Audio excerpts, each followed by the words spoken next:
Imagine someone incapable of feeling guilt, affection, or pity. Every attitude arises from rational calculations, never from emotions.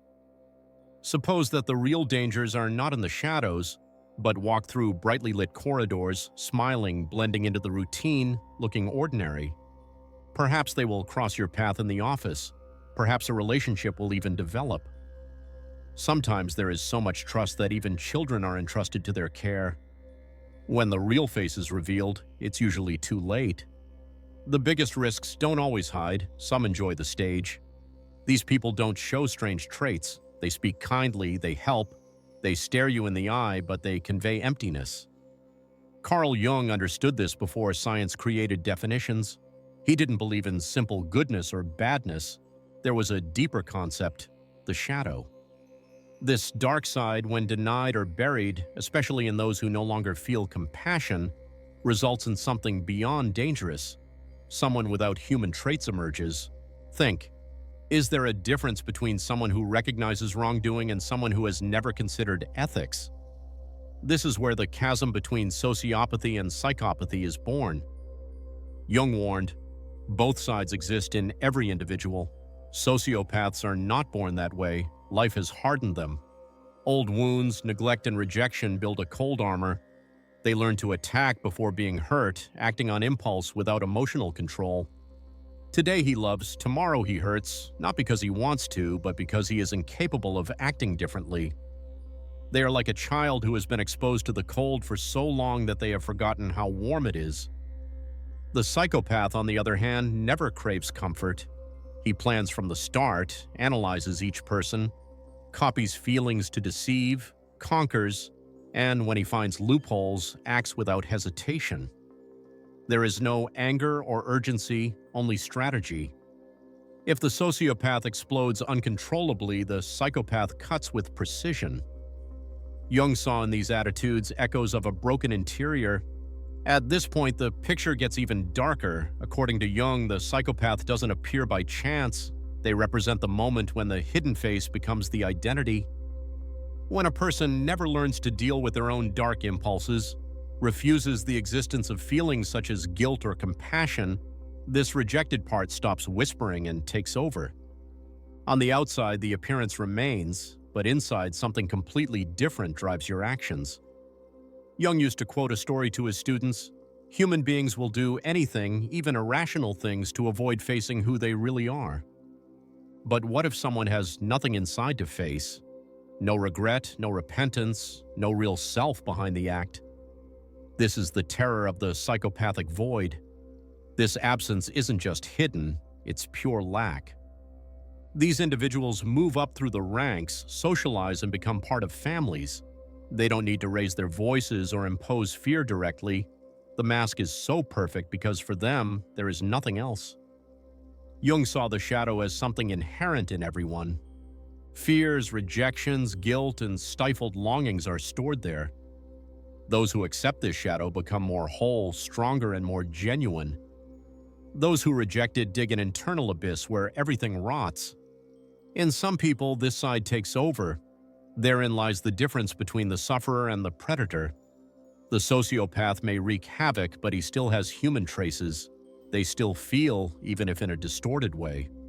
The psychopath, on the other hand, has nothing to achieve. No motive drives them, they don't seek redress. He just watches, calculates, and remains impassive while everything around him falls apart. The most disturbing thing is this warning. By reducing psychopaths to mere villains or sick people, we miss the real danger. By dehumanizing them, we open up space for our own dark side to act freely. The real risk is not just in them, but in what they provoke in those who cross their path.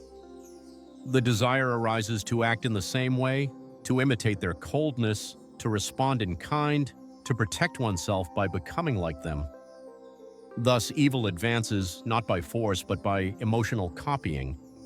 When this happens, the shadow triumphs. The real fear is not just in identifying them, but in the risk of acting like them. For Jung, the most terrifying monsters don't appear by chance or creation. They are the result of choices. Every time we turn our backs on our own darkness, that is the final frontier. The sociopath is lost in this process. There has never been a true path for the psychopath. If we are careless, we can get so far away from our own essence that we lose ourselves. Jung rejected labels such as goodness and evil. For him, there were only full individuals and broken beings. Where the biggest cracks appear, the inner darkness becomes greater. When discussing psychopathy and sociopathy, it's not just a question of classifying disorders. We are dealing with what happens when someone's inner self fragments to such an extent that they no longer recognize themselves. And here lies the disturbing warning that Jung anticipated. The difference between illness and a spiritual abyss is almost imperceptible. What if the psychopath doesn't just represent a clinical condition, but symbolizes a vacuum in the soul? What if the sociopath is not simply emotionally unstable, but the portrait of the rejected child asleep in each of us? Are they both just reflections of the shadow we refuse to accept? Jung said, "As long as the unconscious does not become conscious, it will rule your life and you will call it destiny." It wasn't a simple phrase, but a dark warning. The mind that acts in the shadows doesn't just harbor fantasies, it hides older fears, unresolved traumas, muffled scars. There, the shadow takes on ferocious forms. Imagine a child shaped by violence, abandonment, lack of affection. Crying becomes weakness, affection becomes a trap. Everyone around looks like a threat. The unconscious then learns. It hides emotions, suffocates tenderness, shatters identity. In place of the self, an armor is built. The sociopath emerges, not an evil being, but someone so armored that not even affection can penetrate. Not even love can get through their defenses. Now visualize a child whose biology doesn't allow for empathy. The inner workings are different. For them, the suffering of others is just a phenomenon to be observed.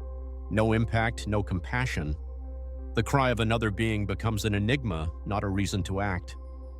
From this, Jung described the dissociation of the personality, the moment when the individual separates from themselves, becoming hostage to their own shadow.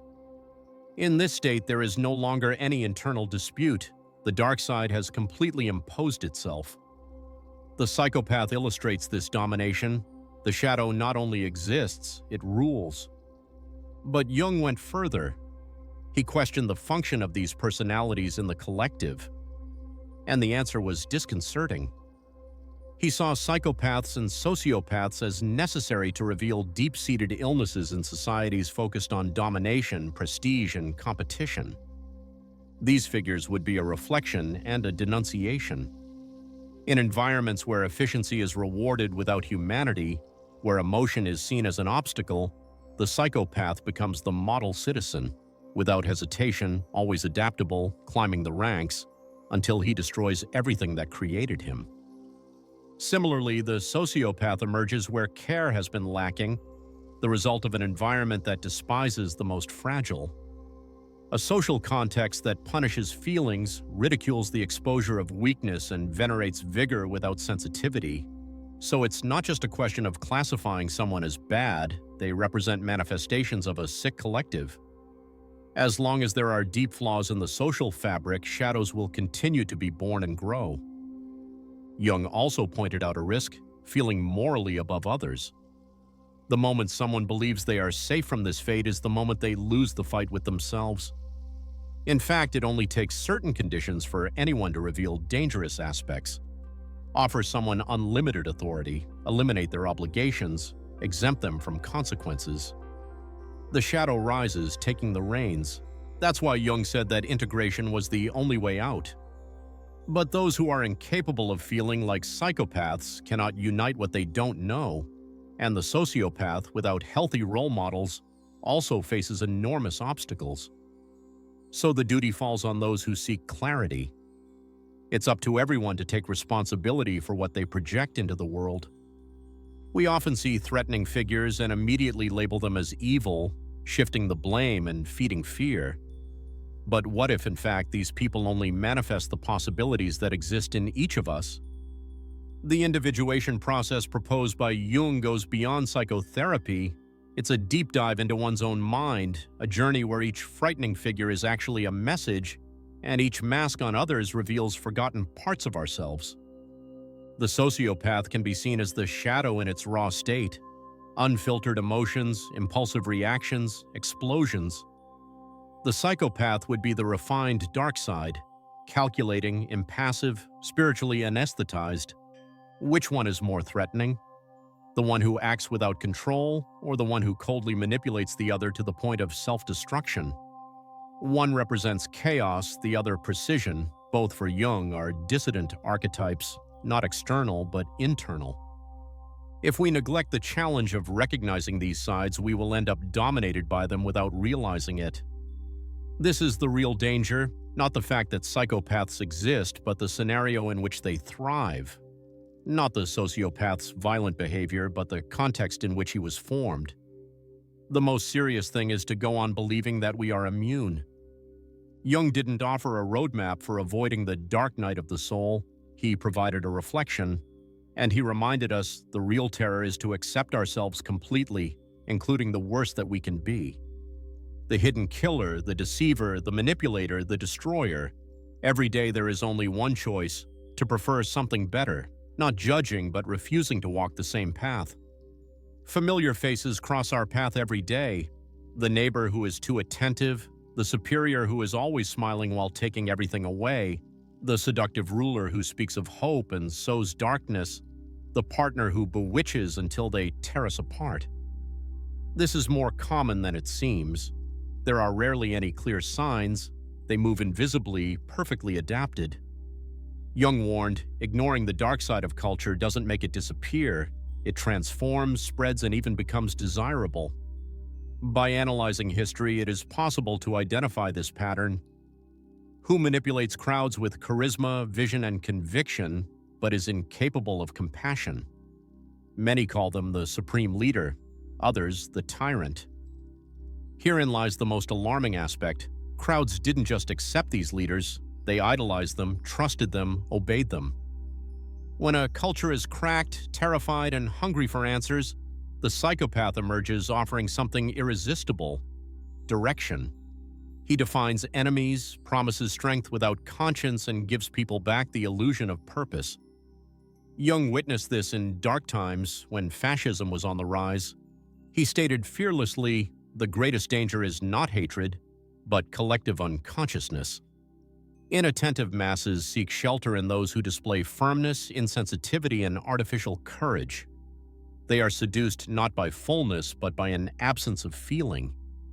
And in following them, they also fall into this emptiness, bringing it into our own time. How many bosses, personalities, or authorities rise to the top only to be unmasked as manipulative, abusive, or cold? These are not accidents, but repeated tendencies. Studies confirm that competitive environments attract psychopaths to positions of command. Why? They charm without remorse, make tough decisions without hesitation, control with dexterity. This is called success, productivity, leadership, but for Jung, it is a symptom of a culture possessed by its own shadow. When a people value dominance, emotional detachment, and rigidity, don't be surprised if the psychopath becomes the benchmark. On the other hand, the sociopath doesn't rise to the top, he explodes from the bottom. They take on the role of the rebel, the offender, the unpredictable friend. He feels everything but doesn't know how to contain anything. He too is a product of the collective context: poverty, rejection, abandonment. When there is a lack of affection, there is anger. Society punishes the result of what it has produced. The irony is cruel. Psychopaths get rich, untouchable. Sociopaths are excluded, punished, and forgotten. Both, however, signal the same wound: an era incapable of feeling. If no attention is paid, this emptiness replicates itself until it becomes confused with us. This is closer than it seems. Who has never been faced with someone who has exhausted them emotionally, distorted the truth, undermined their self-esteem? Who hasn't been manipulated so subtly that they've mistaken control for affection? These are all effects of the shadow at work, people living without self-awareness. The attack is rarely physical. Sometimes it's a planted doubt, a distorted reality, a gradual isolation, always accompanied by a calm smile. Perhaps the psychopath is not just an agent of evil, but a test. Can you value yourself without depending on someone who is incapable of feeling?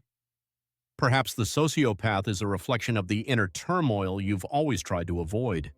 They're not just antagonists, they're signs, living messages from the unconscious. Paradox: the greatest pain often comes from those who shake our identity the most. Not because they're fair, but because they force internal changes. Either you tear yourself apart or you rebuild. If you've come this far, you've chosen to rebuild. And that's genuine power. It's not control nor revenge, but coming back to yourself. Jung explained that clarity is achieved not just by imagining light, but by bringing out your own darkness. This is a task of courage, to face the predator within, to feel the fury, but to choose the limit, to realize one's own destructive impulses and refuse to use them. This is the ultimate challenge, not how much light one possesses, but the ability to coexist with one's shadow without losing oneself in it. In today's world, empty, cold, exploitative people are everywhere. Some thriving, others unreachable. They will never apologize, they will never change. So what's left? Stop waiting for them to change. And finally become someone impossible to manipulate. Recover every forgotten part of yourself. This changes everything. The abuser loses space, the manipulator finds no vulnerabilities. Self-love is no longer a bargaining chip. True freedom is serenity in the face of chaos, strength without the need for domination, compassion combined with firmness. Jung's greatest teaching is not diagnosis, but integration. We didn't come here to be flawless, nor to run away from the darkness, but to face it without collapsing. This is authentic healing, light generated by the experience of the shadow. Only a soul that has already fragmented understands what it means to be complete. The conclusion: don't fear the psychopath, don't try to rescue the sociopath, and above all, don't run away from your own shadow. Accept it. When you do, you'll realize that those who hurt you weren't your curse, but your wake-up call to assume your power, to be someone unreachable through fear. As we come to the end of this Jung-inspired journey, remember, it's not about pointing the finger of blame, it's about seeing that the shadow exists, and often its place is within us. People who hurt and manipulate can be mirrors of the parts of ourselves that we don't look at. Liberation lies in recognizing, accepting, and integrating all of this. Jung's invitation is this: face the shadow, become whole. And in this way, you become untouchable by everything that frightened you before. If this script has helped you confront something real or see the world differently, share it in the comments. Leave your support, subscribe, like, share. Join others willing to see, accept, and transform. Because only in this way can essential truths continue to illuminate lives.